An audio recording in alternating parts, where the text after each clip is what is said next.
The Dynasty Podcast is a free-flowing conversation that occasionally touches on mature subjects. You were warned.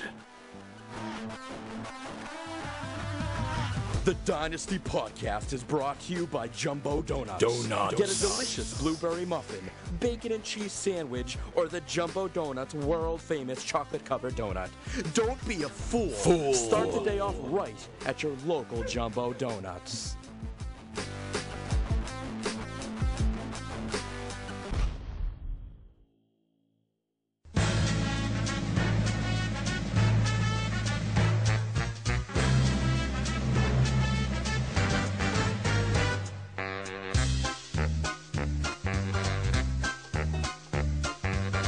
It's time to play the music.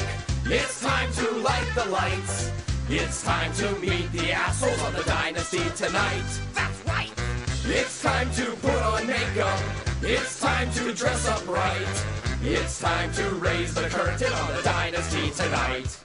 Why do we always come here? I guess we'll never know. It's like some kind of torture to have to watch the show.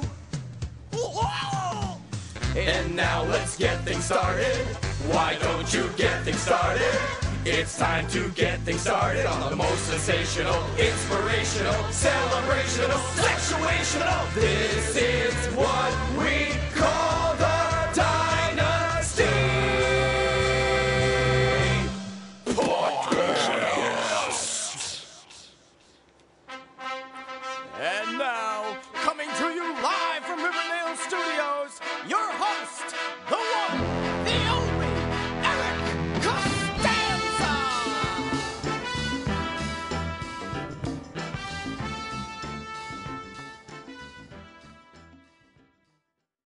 Greetings and salutations. Welcome to episode number 6 of the Jumbo Donuts Dynasty Podcast. As always, this is your host and commissioner, Eric Costanza, coming to you live from Riverdale Studios. We have flied by the beginning portion of the season, and now we're officially in the midst of mid-season.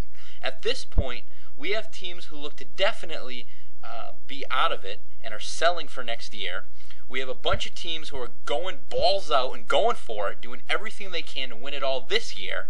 And then we have a few teams who, like a dirty goddamn transvestite, don't know what the hell, which way to go. Now, we're all dealing with bye weeks. We're all dealing with injuries. That's the type of shit that, goes on at this point in the season. I hope everyone enjoyed edition 2 of the Riverdale Gazette. The Gazette pictures, along with draft day photos, have been posted to the Dynasty Facebook page. Now, I'd also like everyone to know that a few podcasts ago, when I explained the new waiver process, which was riveting stuff, I mentioned that a trade offer can be offered during the waiver period, but cannot be accepted until the waiver period is over, which is Wednesday morning. But it turns out that trades can actually be accepted as of Tuesday morning. So, just all you assholes keep that in mind. Now let's take a look into last week's results. Who kicked some ass? Who sucked? Oh God, oh my God.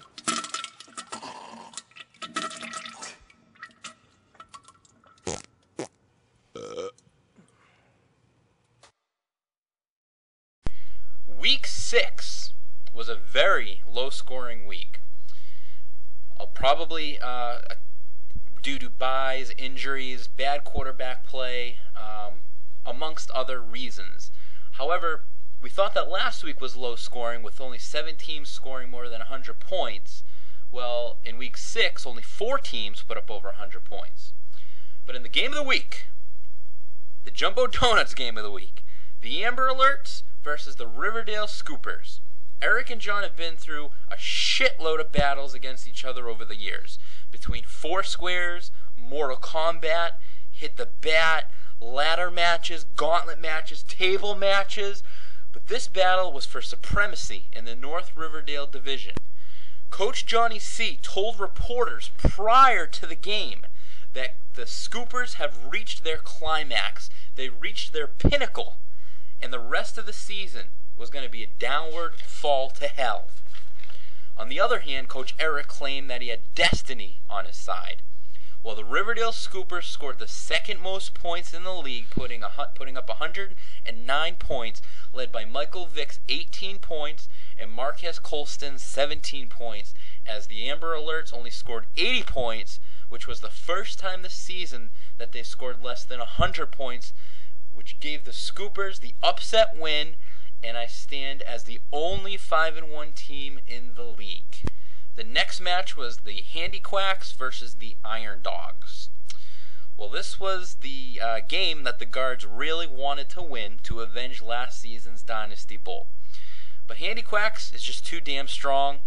With the Iron Dogs' 46 measly points scored, that was the lowest points scored in a week this year thus far, and was dangerously close to the Dynasty record of 41 points scored, which is held by Negroes, Hong Kong, and Soul Glow in various seasons throughout the history of the Dynasty. With the 110-46 victory, Handy Quacks has outscored the Guards 258-136 in their last 2 games. I think he's more than made up for that horrific loss that the Guard gave to Zach in the beginning of last season. The next matchup was the Heritage Park Hunters versus Yellow Peril.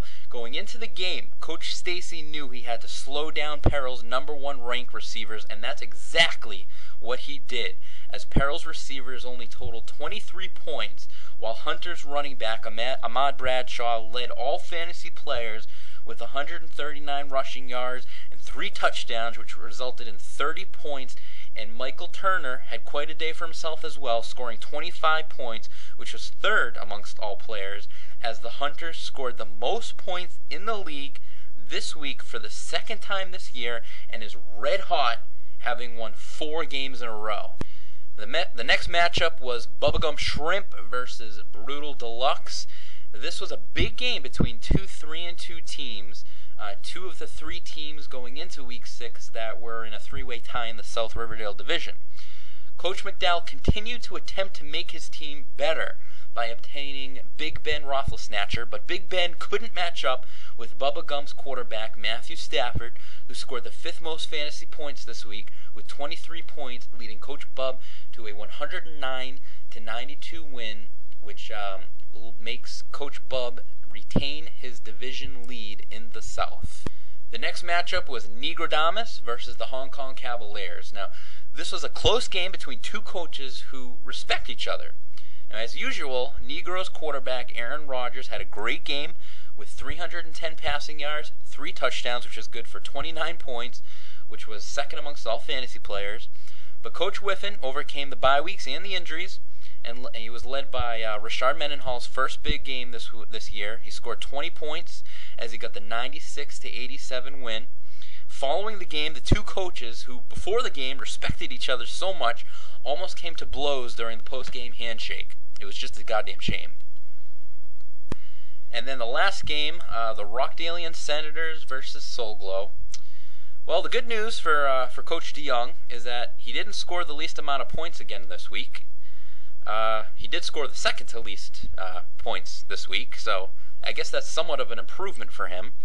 This game was a little closer than what Coach Tavaleri probably would have liked, but his quarterback, Mark Sanchez, sealed the victory on Monday night.